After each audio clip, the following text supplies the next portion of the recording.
अस्सलाम वालेकुम। आज मैं आपको एक और इम्पोर्टेंट टॉपिक यहाँ पे समझाऊंगा जो बहुत इंपॉर्टेंट है, एग्ज़ाम में आ सकता है कि types of musical instruments. Musical instrument चार प्रकार के होते हैं। जो पहले म्यूजिक एंशंट टाइम्स में जो म्यूजिकोलॉजिस्ट थे, जैसे भरत मुनि थे या पंडित सारंग देव थे, उन्होंने म्यूजिकल इंस्ट्रूमेंट्स को चार टाइप्स में डिवाइड किया है। तो ये चार टाइप्स क्या क्या हैं? पहला जो टाइप है वो तत्वाद्य है। तत् मीन्स स्ट्रिंग, वाद्य मीन्स इंस्ट्रूमेंट्स है। हिंदी में वाद्य को कहते हैं, इंस्ट्रूमेंट्स को वाद्य कहते हैं हिंदी में, ठीक है। तत्वाद्य यानी स्ट्रिंग इंस्ट्रूमेंट्स। पहला जो प्रकार है वो तत्वाद्य है, यानी कि string instruments. Those instruments that are made of metal wire and sound are produced by using the finger nail that comes under the category of तत् instruments. These instruments can be divided into two parts. वो instruments जिनमें wire लगी होती है, metal wire, और wire को खींच के या प्लग करके, जैसे हम प्लग करते हैं या उस पर बो चलाते हैं, गज़ चलाते हैं, तो उस तरीके से साउंड प्रोड्यूस हो जाता है। इसमें दो प्रकार के तत्वाद्य में, एक होता है those instruments which are played by finger और मिजराब। कुछ इंस्ट्रूमेंट हम फिंगर से बजाते, जैसे हम सितार आप ले लो या गिटार ले लो, तो हम सितार को जब बजाते हैं तो हम प्लेक्ट्रम लगाते हैं उंगली में, तो उससे हम उसको प्लग करते हैं, वो तार खींच जाता है और साउंड प्रोड्यूस हो जाता है। वैसे तानपुरा को ऐसे हम करते हैं, उंगली से ऐसे दबाते हैं तारों को और वो साउंड प्रोड्यूस करता है। या वीणा है, गिटार आपने देखा होगा कि इसमें प्लगिंग करते हैं हम, एक प्लेक्ट्रम होता है उसे प्लग करते हैं, स्ट्रिंग्स को प्रेशराइज करते हैं, प्रेशर दबाते हैं, तो उससे वो साउंड प्रोड्यूस करता है। तो ये एक प्रकार के तत्वाद्य। दूसरे प्रकार के हैं those instruments which are played by गज़ और कमानी। गज़ होता है, जैसे आपने सारंगी देखी होगी, तो सारंगी जब बजता है कि वो बो से उस पर गज़ ऐसे मारते हैं, जब गज़ उस पर ऊपर से चलाते हैं सारंगी पे, तो वहाँ पे साउंड प्रोड्यूस हो जाता है, यानी कि इस बो से। ये इंस्ट्रूमेंट है, बोर्ड इंस्ट्रूमेंट होते हैं। ये भी तत्वाद्य है। तत्वाद्य दो, एक तो हम प्लग करते हैं, खींचते हैं तार को उंगली से या प्लेक्ट्रम से। दूसरा हम जो गज़ से, वैसे वायलिन में बजता है, ऐसे वायलिन में हम ऐसे एक ऊपर से एक बो होता है, गज़ होता है, उससे हम तारों के ऊपर से फेरते तो साउंड प्रोड्यूस हो जाता है। वैसे सारंगी, वायलिन एट्सट्रा। तो ये दो प्रकार के तत्वाद्य है, दो क्लासेस। उसके बाद है सुशीरवाद्य। सुशीरवाद्य होते हैं, सुशीर मतलब ब्लोइंग इंस्ट्रूमेंट्स, जिसमें हवा हम भरते हैं तो हवा से वो चलते हैं। Sushir instruments are the instruments with a hole on them, where the sound is produced by modulating the air pressure in them. उनमें एक होल होती है, जैसे आपको हार्न देखा, हारमोनियम जो पीछे से हम बजाते, बेलो ऐसे हम जब हार्न बजाते हैं तो पीछे से करते हैं, पंप करते हैं, तो वहाँ पीछे होल्स होते हैं, उसमें उन होल्स की वजह से वहाँ से हवा भरती है, उन हवा की वजह से साउंड प्रोड्यूस होता है। या आपने देखा होगा बांसुरी देखी होगी, बांसुरी, फ्लूट, उसको हम जब मुंह में ऐसे बजाते हैं, मुंह से हवा फूंक मारते हैं और ऐसे हम होल्स को हम प्रेस करते हैं उंगलियों से, तो साउंड प्रोड्यूस हो जाता है। तो इनको हम सुशीर वाद्य कहते हैं, यानी कि विंड इंस्ट्रूमेंट्स, ठीक है। इनमें जैसे आता है बांसुरी, वीणु या फ्लूट है, क्लैरिनेट है, हारमोनियम, ये सारे सुशीर वाद्य, टाइप्स ऑफ सुशीर। आप 2-3 एग्जाम्पल देंगे। उसके बाद है तीसरे प्रकार अवनद्य वाद्य। अवनद्य वाद्य होता है परकशन इंस्ट्रूमेंट्स। वो इंस्ट्रूमेंट्स जो एनिमल स्किन से बनते हैं। आपने देखा होगा जैसे तबला है, तबला के ऊपर एक स्किन ऊपर से ढकी होती है, उस स्किन को हम जब मारते हैं, थाप से मारते हैं, ऐसे उंगलियों से मारते हैं या ऐसे मारते हैं, तो या डोल को ऐसे मारते हैं साइड से या ऊपर, तबले को ऊपर से मारते हैं, तो साउंड प्रोड्यूस हो जाता है। इनको परकशन इंस्ट्रूमेंट कहते हैं, यानी कि ड्रम इंस्ट्रूमेंट्स। जितने भी ड्रम्स हैं, जितने भी ड्रम वाले इंस्ट्रूमेंट्स हैं जो ताल के लिए यूज़ होते हैं, उनको कहते हैं अवनद्य वाद्य, यानी कि परकशन इंस्ट्रूमेंट्स। अवनद्य instruments are made of wood, या ये तो वुड से बने होते हैं, जैसे तबला वुड का बना होता है। Such that it is hollow from inside, अंदर से एक खोखला होता है जैसे तबला होता है। It has one surface covered with leather, ऊपर से इसको लेदर से या स्किन से उसको कवर करते हैं जैसे तबले को। तो वहाँ से जब उसको फिर हिट करते हैं, हम किससे करते हैं, हैंड से करेंगे या फिंगर से करेंगे। तबला जब आते दा दिन दा दा दिन दा दा दिन, या डोल ढोल को हम मारते हैं हाथ से ऐसे ऐसे, तो साउंड प्रोड्यूस हो जाता है। तो जैसे ड्रम, तबला, पखावज, ये कुछ इंस्ट्रूमेंट्स, ये आप एग्जांपल देंगे इसमें, इनको कहते हैं अवनाद वाद्य, यानी कि परकशन इंस्ट्रूमेंट। जितने भी ड्रम्स है सब परकशन है। चौथी प्रकार है, फोर्थ कैटेगरी इज गन वाद्य, यानी कि सॉलिड इंस्ट्रूमेंट्स।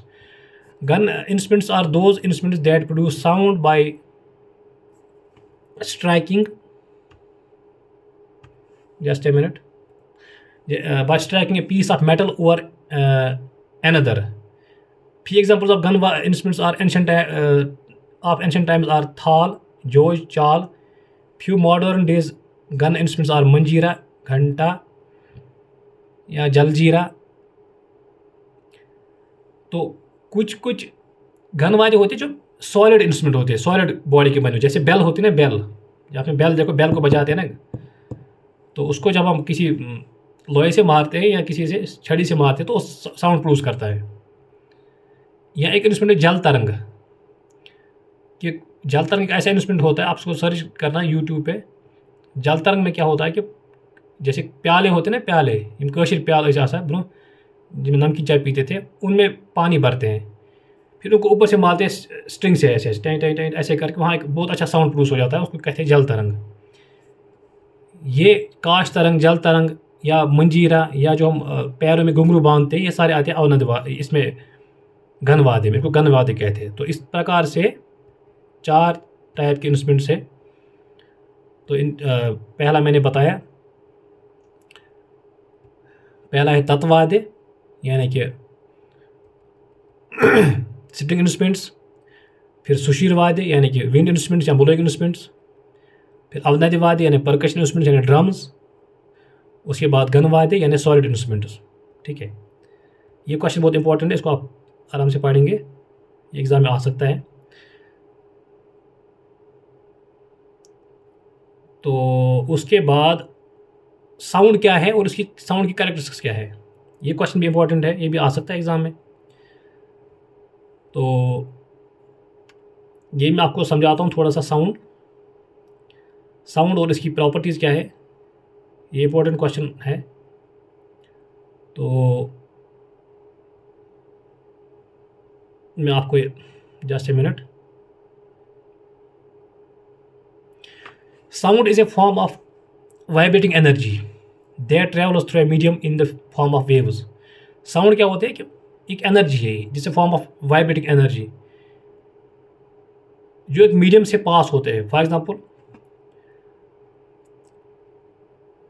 गिटार है, गिटार को मैं प्लग जब करता हूँ मैं, तो वहाँ से एक वाइब्रेशन प्रोड्यूस होती है, वाइब्रेशन क्रिएट हो जाती है, वो वाइब्रेशन ट्रैवल करती है through the medium of air. Medium क्या है, हवा से चलती है वो वेव्स की फॉर्म में, और हमारे ईयर ड्रम से टकरा कर वहाँ से हमें सुनाई देता है साउंड, तो उसको साउंड कहते हैं।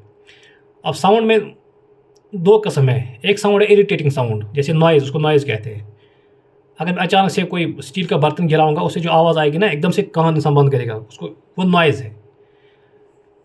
दूसरा साउंड है जो मुझे कान को बहुत अच्छा लगता है, उसको म्यूजिकल साउंड कहते हैं, उसको नाद भी कहते हैं, नाद या म्यूजिकल साउंड। तो म्यूजिकल साउंड कैसे प्रोड्यूस होता है और साउंड नॉइज़ कैसे प्रोड्यूस होता है? जो नॉइज़ होता है ये इरेगुलर वाइब्रेशन से प्रोड्यूस होता है। जब वाइब्रेशन किसी चीज़ को मारते हैं, तो जब वाइब्रेशन इरेगुलर होती हैं तो उससे जो साउंड प्रोड्यूस होता है वो नॉइज़ होता है। और जो साउंड रेगुलर वाइब्रेशन से प्रोड्यूस होता है, कांस्टेंट एंड रेगुलर वाइब्रेशन से, उसको हम म्यूजिकल साउंड कहते हैं, जिसको नाद भी कहते हैं हिंदी में, नाद। तो इसको आप आराम से पढ़ेंगे, इसमें मैंने डिटेल में नोट में लिखा है, अब मैं पूरा नहीं पढ़ूंगा। सो म्यूजिक क्या है? Music is also type of sound, but it is harmonious, ordered and organised set of vibrations and frequencies. इसमें जो होता है बिल्कुल प्रॉपर ऑर्डर में चलती है वाइब्रेशंस, हारमोनियस एकदम बराबर चलती है, कोई ऊपर नीचे नहीं, जो वाइब्रेशन चलती है बिल्कुल एक हारमोनी में चलती हैं, और वेल ऑर्गेनाइज्ड होती हैं। तो ये जब ईयर ड्रम से टकराती है तो जो साउंड प्रोड्यूस होता है वो म्यूजिकल साउंड होता है। अब साउंड की प्रॉपर्टीज़ है, इसमें 3 प्रॉपर्टीज़ है साउंड की। पहला है लाउडनेस, जिसको इंटेंसिटी कहते हैं, मतलब कितना ऊंचा, जैसे मैं एक साउंड कितना ऊंचा, मतलब कितना लाउड हो सकता है, या कम हो सकता है, उसको कहेंगे इंटेंसिटी। जैसे मैं कहूँगा सा सा सा, फ्रीक्वेंसी सेम है, फ्रीक्वेंसी चेंज नहीं हुई, लेकिन खाली वॉल्यूम चेंज हो रहा है, या कम या ज़्यादा। तो इंटेंसिटी डिपेंड होता है वॉल्यूम पे। जितना अगर वॉल्यूम बढ़ेगा तो इंटेंसिटी बढ़ेगी, वॉल्यूम कम हो जाएगा तो इंटेंसिटी कम हो जाएगी। ये साउंड का पहली प्रॉपर्टी है। दूसरी है पिच। पिच है कि एक ट्यून जो होता है ना, एक म्यूजिकल साउंड, ये कितना ऊंचा या नीचा हो सकता है। ऊंचे जैसे सा एक ही चीज़ है फ्रीक्वेंसी यहाँ, लेकिन सा ये नीचे है फ्रीक्वेंसी और ऊंची है फ्रीक्वेंसी। नीचा और ऊंचा और नीचापन जो साउंड का होता है उसको कहते हैं पिच। ठीक है। उसके बाद एक क्वालिटी ऑफ साउंड, जिसको टिम्बर भी कहते हैं, TIMBRE, टिम्बर।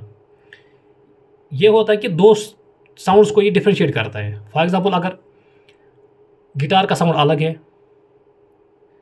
अगर हम गिटार पे या सितार पे राग बजाएंगे, उसके अलग है ट्यून है। वायलिन पे अलग है, सारंगी का अलग है एक ट्यून, उसको कहते हैं क्वालिटी ऑफ साउंड।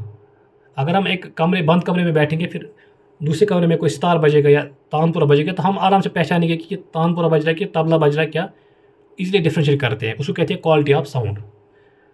ये साउंड की तीसरी प्रॉपर्टी है। इसको आप ध्यान से पढ़िएगा, मैंने डिटेल नोट में दी है। ये क्वेश्चन भी बहुत इंपॉर्टेंट क्वेश्चन है। इसके अलावा जो आप पढ़ेंगे, ये बड़े बड़े क्वेश्चन थे। राग भोपाली, आरो क्या है उसका, सा रे ग प द सा द प ग रे सा द सा रे ग प ग ध प ग रे सा। आर और पकड़ याद करना है राग भोपाली की, ये क्वेश्चन आ सकता है शॉर्ट आंसर में। कहरवा ताल, धा गे ना ति न क धी ना, धा गे ना ति न क धी ना, धा। ये लिखने को आएगा कि इसका ठेका लिखो। ठेका मतलब ये लिखा होता है कि नोटेशन। कहरवा ताल के दो विभाग है, दो सेक्शंस है, एक में 4 मात्रा, दूसरे में 4 मात्रा। जो बोल है दा गे ना ती न क धी ना, इसको आप पढ़ना। सम इसका पहली मात्रा पे है, 5वीं मात्रा पे खाली है। वैसे 3 ताल का है, 16 मात्रा का है, 4 विभाग, 16 मात्रा 4 विभाग।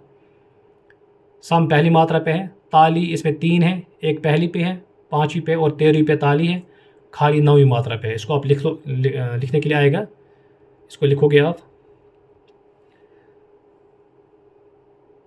उसके बाद है एक क्वेश्चन कि थाट क्या है। ग्रुप ऑफ 7 नोट्स जिससे राग प्रोड्यूस होते हैं वो थाट है। 10 थाटों के नाम आप याद करना, इम्पोर्टेंट है। जैसे भैरव, भैरवी, काफ़ी थाट है, या खमाज थाट है, बिलावल थाट है, असावरी, तोड़ी, पूर्वी, मारवा, भैरवी। तो ये सारे 10 थाट से इनको आप याद करना, ठीक है। दूसरा आपका जो क्वेश्चन है, जो क्लासिकल म्यूजिक है, इसके 2 सिस्टम है इंडिया में चलते हैं। इंडिया में 2 फॉर्म के 2 टाइप्स ऑफ क्लासिकल म्यूजिक चलते हैं। एक को हम कहते हैं नॉर्थ इंडियन म्यूजिक, दूसरे को कहते हैं south Indian music. North Indian music वो है जो नॉर्थ में चलते हैं, नॉर्थ में खाली नहीं। पहले साउथ इंडियन म्यूजिक वो है जो खाली साउथ में चलता है। साउथ मतलब कि केरला, आंध्र प्रदेश, तमिलनाडु। तो इन जगहों पे जो म्यूजिक क्लासिकल म्यूजिक चलता है उसको कहते हैं, इन जगहों पे जो प्रेवलेंट म्यूजिक है क्लासिकल म्यूजिक, उसको कहते हैं हम साउथ इंडियन म्यूजिक या कर्नाटक म्यूजिक। जो रेस्ट ऑफ इंडिया में, यानी कि साउथ को छोड़ के, जैसे नॉर्थ, ईस्ट, वेस्ट, हर जगह जो चलता है म्यूजिक, उसको कहते हैं नॉर्थ इंडियन म्यूजिक। उसको कहते हैं north Indian, but north doesn't mean कि खाली नॉर्थ में, ये वेस्ट में भी, ईस्ट में भी और नॉर्थ में भी है। इसका जो असली नाम है वो हिंदुस्तानी म्यूज़िक है।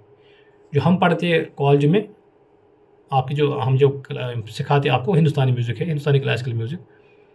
तो 2 प्रकार के म्यूज़िक है, एक कर्नाटक यानी साउथ इंडियन म्यूज़िक दूसरा नाम है, दूसरा एक हिंदुस्तानी म्यूज़िक जिसको नॉर्थ इंडियन म्यूज़िक भी कहते हैं। ये 2 प्रकार, इसको आप ठीक से पढ़िएगा। बाकी अलंकार क्या है मैंने आपको बताया, अलंकार इसको पढ़ेंगे आप। सप्तक क्या है, ग्रुप ऑफ 7 नोट्स, ये भी आप पढ़ेंगे। अलंकार आप याद करेंगे, 2-3 अलंकार और के साथ, ठीक है। और क्लासिकल म्यूज़िक और फोक म्यूज़िक में क्या फ़र्क है? क्लासिकल म्यूज़िक वो है जो आर्ट, जिसको हम आर्ट म्यूज़िक कहते हैं। ये हर किसी के बस की बात नहीं, इसको सीखना पड़ता है, तब इसको आप एप्रिशिएट कर सकते हैं। It is bound by rules and regulations proper. जैसे एक राग का आरो आवरो पकड़, इसका टाइम, गाने का टाइम होता है अलग, इसका थाट अलग होता है, जाति अलग होती है। तो प्रॉपर रूल्स एंड रेगुलेशन में होता है क्लासिकल म्यूज़िक। जो राग है वो क्लासिकल म्यूज़िक है। दूसरा फोक म्यूज़िक होता है। फोक मतलब लोक, यानी लोगों का संगीत, जिसके लिए ट्रेनिंग की ज़रूरत नहीं है, वो इंसान बाय बर्थ इंसान को आता है। जैसे फोक सॉन्ग गाता है कोई, वन वन गाता है, शादी में गाता है, वो थोड़ी हम सिखाती है आंटियों को। जब आंटियाँ गाती है शादी में, तो वो कोई भी गाना खुद ही बनाती है, स्पॉन्टेनियस क्रिएशन होती है उस गाने की। इंस्टेंटली कोई भी गाना बनाते हैं, कुछ भी लिरिक्स बनाते हैं, तो उसको कहते हैं फोक म्यूज़िक। वो हमारे खून में पहले से ही बसा होता है। तो आप, ये कुछ इंपॉर्टेंट क्वेश्चंस थे, आप इनको पढ़ेंगे तो आप आराम से पेपर पास करेंगे अच्छे मार्क्स के साथ। इसके अलावा आप ताल का क्या इंपॉर्टेंस है वो भी आप पढ़ेंगे, ताल क्यों इम्पोर्टेंट है म्यूज़िक में। ये सब आप क्वेश्चन पढ़ेंगे तो इंशाल्लाह आपका पेपर अच्छा हो जाएगा। तो बाकी अगर जिसको कोई प्रॉब्लम होगी तो वो मुझे व्हाट्सएप पे पूछ सकते हैं। So best of luck for your paper. Thank you.